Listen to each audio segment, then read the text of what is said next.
And ఒంగోలులో రేగిన చిచ్చు కూటమి మధ్య జన సైనికులకు, జననాయకులకు అలానే టీడీపీ కార్యకర్తలకు, ఎమ్మెల్యేలకు వీళ్ళ మధ్య చాప కింద నీరులా ఒకలాంటి ఇష్యూ నడుస్తోంది. సో, సాధారణంగా మనం చాలా సార్లు ఈ టాపిక్ మాట్లాడుకున్నాం.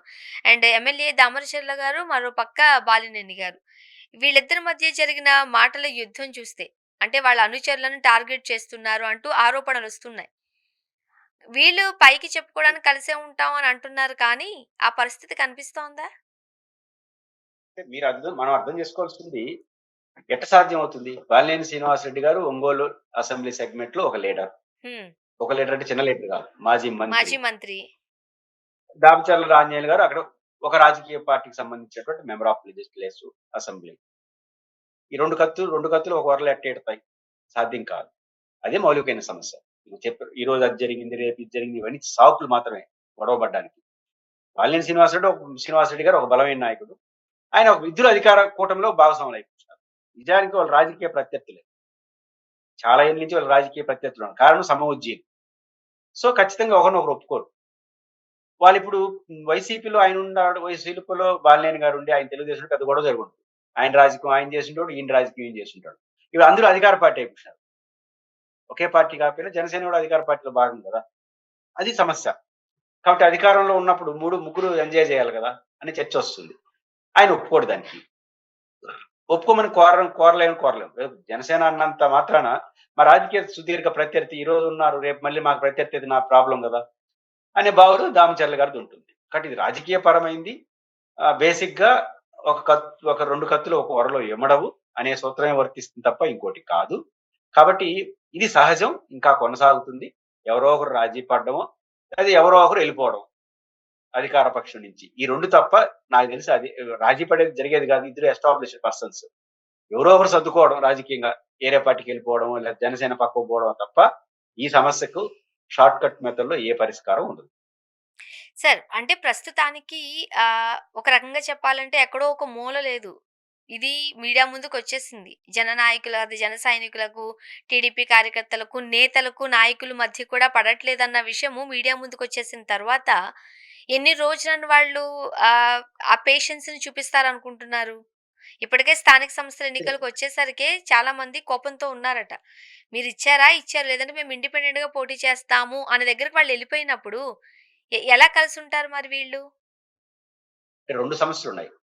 జనసేన, తెలుగుదేశం మధ్య మిత్రపక్షాలుగా సహజంగా వచ్చే వైరుధ్యం కొన్నుంటుంది. మీరు చెప్పినటువంటి రేపు ఎన్నికల్లో మాకు, మీకు అనేది. ఇద్దరు కలిసుంటే.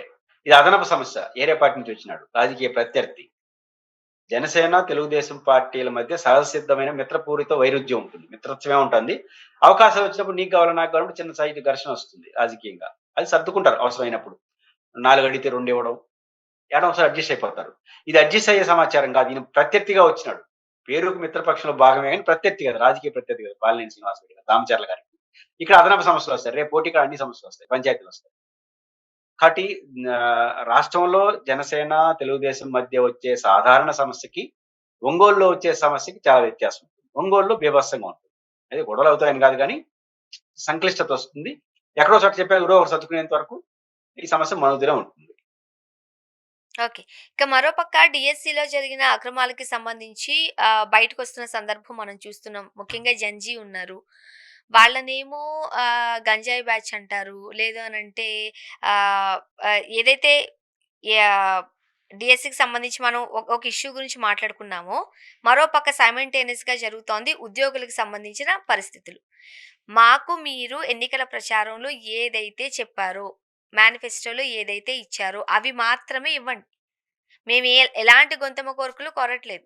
అది మానేసి ఆదాయంలో 98% మీకే ఇస్తున్నామని చంద్రబాబు నాయుడు గారు చెప్పడాన్ని వాళ్ళు వ్యతిరేకిస్తున్నారు. అల్టిమేటం జారీ చేశారు. ఆగస్టు 15కు డెడ్‌లైన్ పెట్టారు. అంటే స్వర్ణ గారు బేసిక్‌గా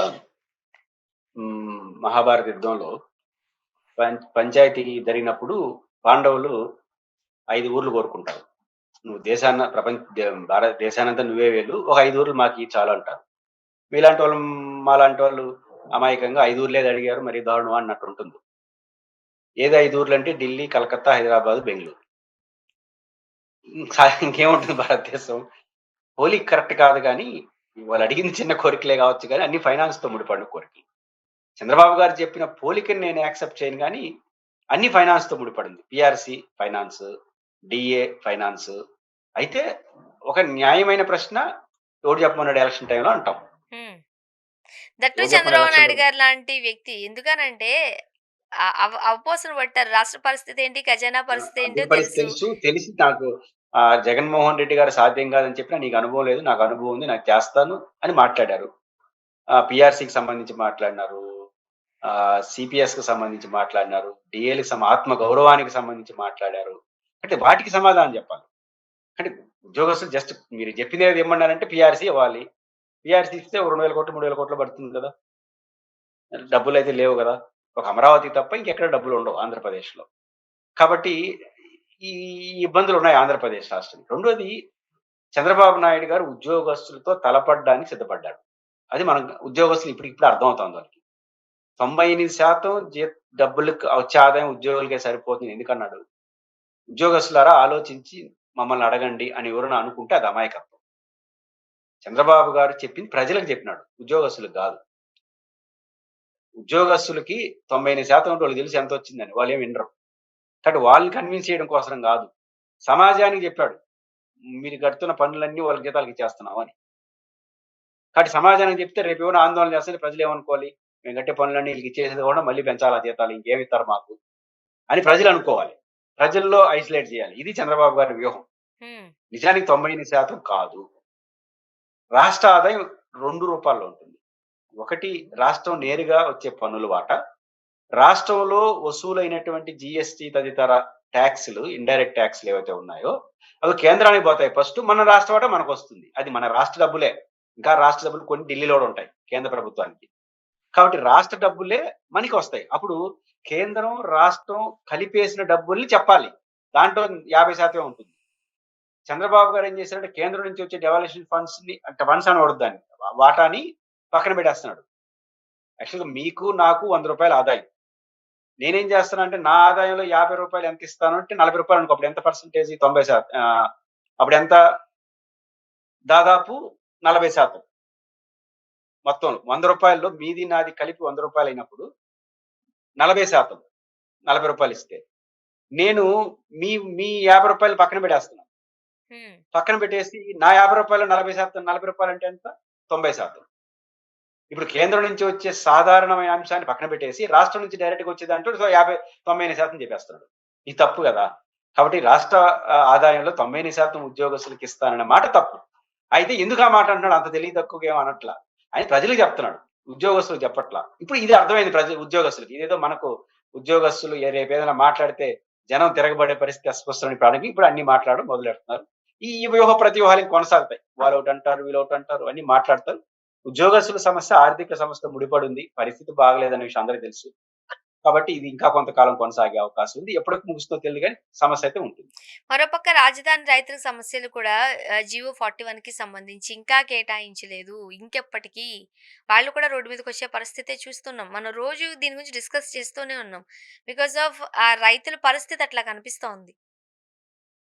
అంటే ఒకటి రాజధాని రైతుల సమస్య ఏంటి? జనరల్‌గా ఉండే సమస్య ఒకటుంది. అదేంటంటే బేసిక్‌గా రాజధాని ఎప్పుడు కడతారు? ఎప్పుడు నిర్మిస్తారు? అనేది ఒక జనరల్ సమస్య. కానీ ఇప్పుడు పర్టిక్యులర్‌గా వస్తున్న సమస్య ఏంటంటే ప్రధానంగా పర్టిక్యులర్‌గా వస్తుంది రిటర్నబుల్ ఫ్లాట్స్ ఎప్పుడిస్తారు? ఇది మౌలికమైన ప్రశ్న. ఇప్పుడు నాకు ఒక ఎకరా స్థలం ఉన్న అతను ప్రభుత్వానికి ఇచ్చేశాడు. 34,000 ఎకరాలు ఇచ్చేశారు. 1,12,000 ఎకరాలు 12,000 ఫ్లాట్లు ఇయ్యాలి. దాంట్లో వన్ థర్డ్ అంటే ఒక ఎకరాకు 3 ఫ్లాట్లు ఇవ్వాలి. ఒక ఫ్లాట్ కమర్షియల్, 2 ఫ్లాట్లు హౌసింగ్ ఏరియాలు ఇవ్వాలి. ఇవన్నీ చేయాలంటే 54,000 ఎకరాలను బైఫర్కేషన్ చేయాలి. 1,00,00,000 అవుతుంది. సింపుల్‌గా. హ్మ్. ఇప్పటివరకు పెట్టింది 12,000 47,000 అప్పు తెచ్చారు. ఆ పనికి ఎంత కేటాయించో తెలీదు గానీ ఇతర బిల్డింగ్‌లకి కేటాయిస్తున్నారు. కాబట్టి మనం ఎప్పుడు కట్టేది ఇల్లు. పేపర్ మీద ఇచ్చేస్తున్నారు. నిన్న చంద్రబాబు గారు చెప్పారు కదా! 63,000 ఫ్లాట్లు ఇచ్చేసామన్నారు. ఆయన ఏకంగా 93% ఇచ్చేసానన్నాడు. Urban minister. రాజధాని పనులు చూస్తే ఆయనేమో 93% అంటాడు. చంద్రబాబు గారేమో 63,000 ఫ్లాట్లు అంటాడు. 63,000 ఫ్లాట్ అంటే 50% అడిగలేదు. వాళ్ళిద్దరి మధ్య కాంట్రడిక్షన్ ఉంది. రైతులని అడిగితే పట్టా ఇది పేపర్ ఇచ్చారు. అది ప్లానింగ్‌లో ఉంది తప్ప కింద గ్రౌండ్‌లో లేదు. భూమి మీద లేదు అంటారు. ఫ్లాట్లు డివిజన్ చేస్తే కదా! పలానా గూగుల్ మ్యాప్‌లో ఇచ్చేసి పలానా ఊరంటే నీకు రోడ్డేయకుండా రోడ్ ఎట్టుంటుంది? కాబట్టి ఇప్పుడు 1,00,00,00,000లో 12,000,00,00,000 పెట్టారు. ఇంకొక బేసిక్‌గా 47,00,00,000 అప్పు తెస్తున్నారు గదా! అది రకరకాల డిపార్ట్‌మెంట్ పెడుతున్నారు. ఎప్పుడు 1,00,00,00,000 పెట్టి దీన్ని బైఫర్కేషన్ చేస్తారు. ఫ్లాట్‌లు డివిజన్ చేస్తారు. మాకెప్పుడొస్తున్న ఆందోళన ఒకవైపు. ఇది దాదన్నట్టు ఇంకో 50,000 ఎకరాలు ఇయకపోతే అది మున్సిపాలిటీ అయిపోతుంది. మీ కర్మ అంటున్నారు. ఇప్పుడు వాళ్ళది తీసుకున్నారనుకో మాకెప్పుడిస్తారు? వాళ్ళకెప్పుడిస్తారు? ఇప్పుడేమో 1,50,000 ఎకరాలు అంటున్నారు మళ్ళీ కొత్తగా. అది ఆ యాడికి ముగిస్తుందో ఎవరికీ తెలియట్లేదు. సో, మా పరిస్థితి ఉంటే కొత్తోళ్ళ పరిస్థితి. కాబట్టి రైతుల్లో ఆ ఆందోళన ప్రారంభం. అయితే ఆ ఆందోళన ఎప్పుడో వ్యతిరేకతగా రాదు గానీ, కొంత టైం తీసుకుంటారు. ప్రభుత్వం సత్వరం నిర్ణయం తీసుకొతే వాళ్ళు గూడా వ్యతిరేకించే పరిస్థితొస్తుంది. వాళ్ళు రాజధానిని వ్యతిరేకించరు గానీ, మా పరిస్థితి ఏంటనే గొడవకైతే వస్తారు.